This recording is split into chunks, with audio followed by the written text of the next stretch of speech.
Canadians say before, I love Americans.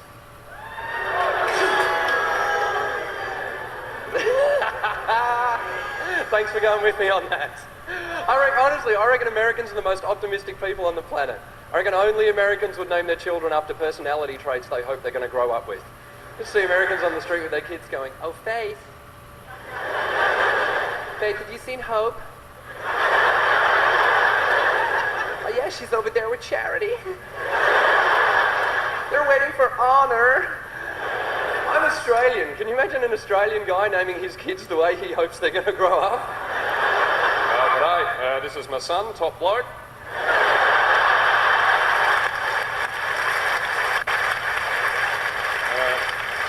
There's my other son, opening batsman. And there's my daughter, big tits.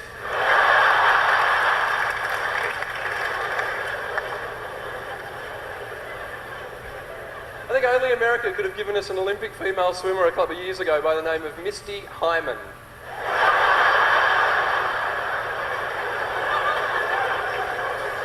Yeah, if your last name's Hyman, don't call your child an adjective.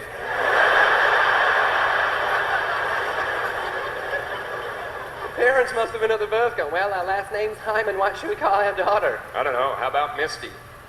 Won't that be kind of embarrassing? Well, her brother Rusty doesn't seem to mind.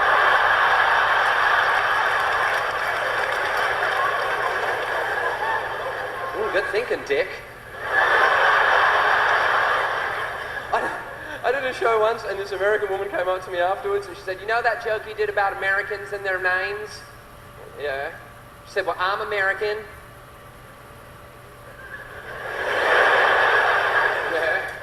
And I'm diabetic. Right. My name's Candy.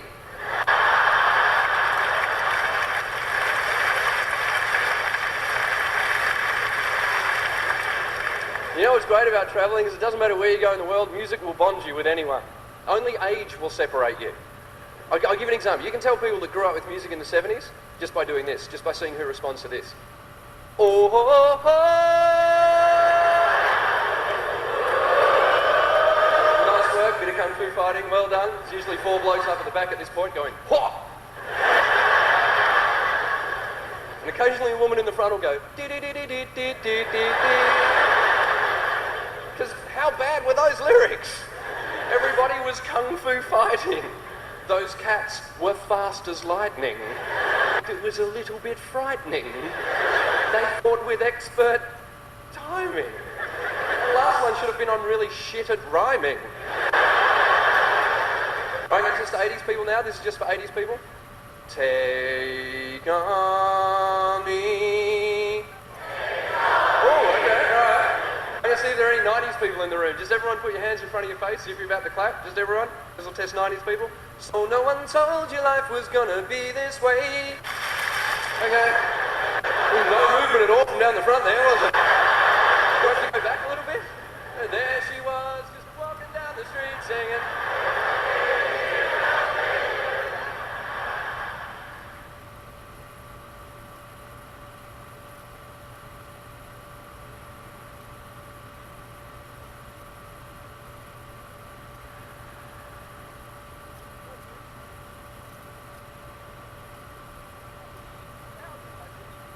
Dogs out!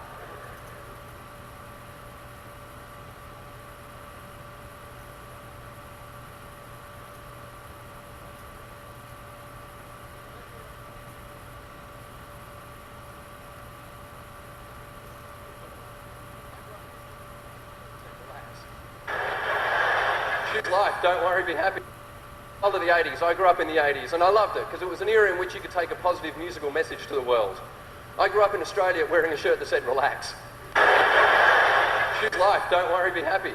I grew up in an era when we were told you could not only feed the world, but you could let them know it's Christmas time.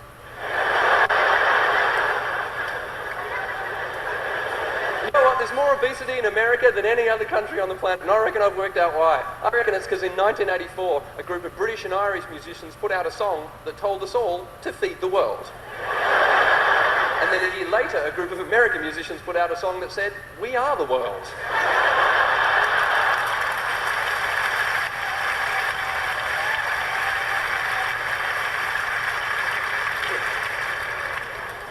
You know the weirdest thing for me about growing up in the 80s is that everything I grew up with that I thought was cool, now a gay icon. All of the good stuff's ABBA, gay. Wonder Woman, gay. The Village, who would have thought the Village people were gay? It's almost as if the gay community got divorced from the straight community 15 years ago and went, right, we're leaving and we're taking the good CDs with us.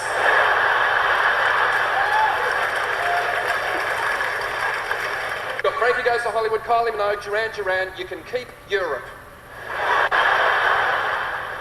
Do you know what I've realised? I am so gay. I love everything that gay men love. You know, except...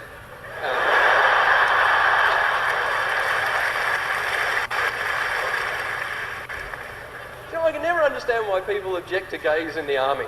Do you know why there's always someone objecting to gays in the army? To me, I've got plenty of gay friends. I've seen them in arguments. They should be in the army. Because when they get mad, they can cut you down quicker than any machine gun ever invented. Do you know what I mean? You'd have 200 of the enemy coming over the barricades. You wouldn't even need bullets. 20 gay guys with megaphones that's going, bad shoes, who does your hair, 80s shirt, look at you.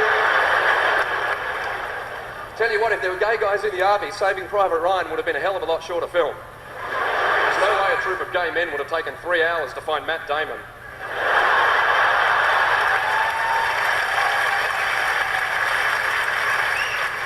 So what I'm telling you, the best thing I've ever seen in my life, and it happened to me last year, I was asked to go to Beijing to cover the opening and closing ceremonies, not of the Olympics, of the Paralympics for Australian television. It was the single best thing I've ever seen in my life. The reason I was sent is that I have an artificial foot, which I'm briefly going to show you so that you know that I'm not lying. Right, there it is, goes from the knee down. I haven't just strapped it on for the show.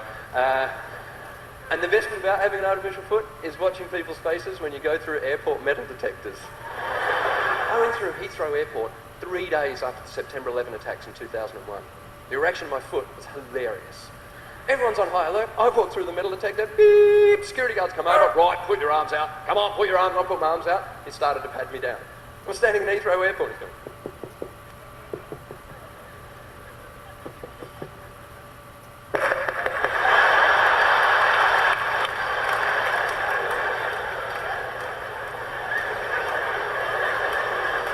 Right, what's going on down there?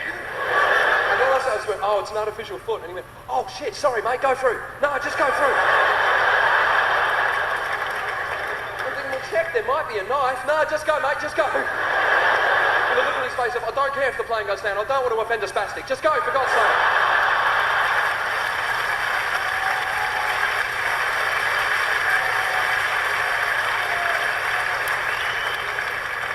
So I got to Beijing for the first day of the Paralympic Games. I have to go through a metal detector to get into the Bird's Nest Stadium. And I was thinking, oh man, if that's what it's like in England, what's it going to be like in China? Where there's increased security, there's a language barrier, I don't know the Chinese for artificial foot. I've never seen it on a... So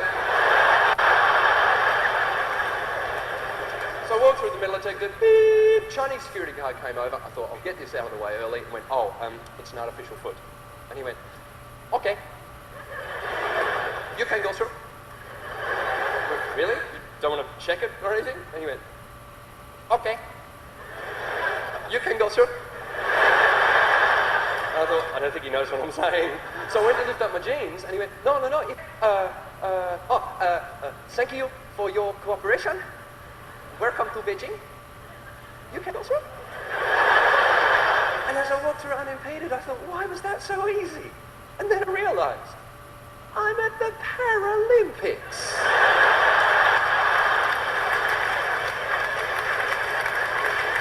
There are 30 amputees behind me in a queue going, you're not special, princess.